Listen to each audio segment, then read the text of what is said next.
முன்பு வெளியாகி ஹிட் அடித்த திரைப்படங்களை ரீரிலீஸ் செய்வது இப்போது ட்ரெண்டாகி வருகிறது. இந்த வரிசையில் ஆட்டோகிராஃப் 2004 திரைப்படத்தின் வீழ்வரவு முக்கியமானது. பாட்சா, பரியப்பா போன்ற கமர்சியல் மசாலாக்களை விடவும் ஆட்டோகிராஃப் போன்ற மெல்லுணர்வை கிளறும் படைப்புகளின் மீள்வருகை முக்கியம் என்று நினைக்கிறேன். படம் வெளியான சமயத்திலேயே ஆட்டோகிராஃப் எனக்கு மிகவும் பிடித்திருந்தது. 2K கிட்ஸ் இந்த திரைப்படத்தை பார்த்தால் கிரிஞ்ச் ஆக இருக்கிறது என்று சொல்வார்களோ என்னமோ தெரியவில்லை. நான் கூட அப்படி நினைத்துதான் ரீரிலீஸை பார்த்தேன். ஆனால் இப்போதும் ஆரம்பம் முதல் இறுதி வரை ஒவ்வொரு காட்சியையும் ரசித்து பார்க்க முடிந்தது. முன்பு பார்த்ததை விடவும் கூடுதலாக பிடித்திருக்கிறது என்பதுதான் உண்மை.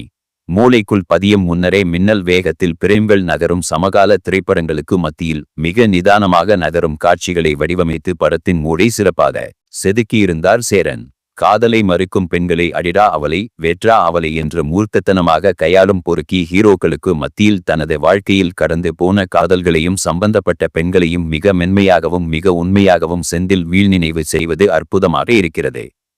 சிஜி என்கிற தொழில்நுட்பம் வந்தாலும் வந்தது. ஆளாளுக்கு அதை வைத்து கொத்து பரோட்டா போட்டார்கள். ஆனால் ஆட்டோகிராஃப் திரைப்படத்தில் கடந்த காலம் மற்றும் நிகழ்காலத்தின் தோற்றங்கள் மாறியிருப்பதை சித்தரிக்கும் நுட்பம் மிக இயல்பாக காட்சிப்படுத்தப்பட்டுள்ளது. காதல்ன்ற பூ ஒரு மனுஷனுக்கு ஒரு முறைதான் பூக்கும் என்று ஜல்லியடித்துக் கொண்டிருந்த சினிமாக்களுக்கு மத்தியில் பல்வேறு காதல்கள் கடந்து போவது மிக இயல்பானது என்பதை உணர்வுபூர்வமாக காட்சிப்படுத்தியுள்ளார் சேரன்.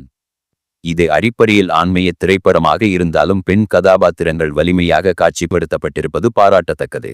அருமையாக செய்துள்ளார். இது ஒருவகையில் சேரனின் ஆட்டோபயோ மட்டுமல்ல, பாலின பேதமின்றி இந்த திரைப்படத்தை பார்க்கும் ஒவ்வொருவருமே தன்வரின் நாஸ்டால்ஜியாவில் மூழ்கும் உணர்வை திரைப்படம் தந்திருக்கிறது. இன்னமும் கூட விரிவாக எழுதலாம். நல்ல திரைப்படங்களை தரும் இயக்குநர்களின் வரிசையில் சேரன் எப்போதுமே கொண்டாடப்படுபவர்.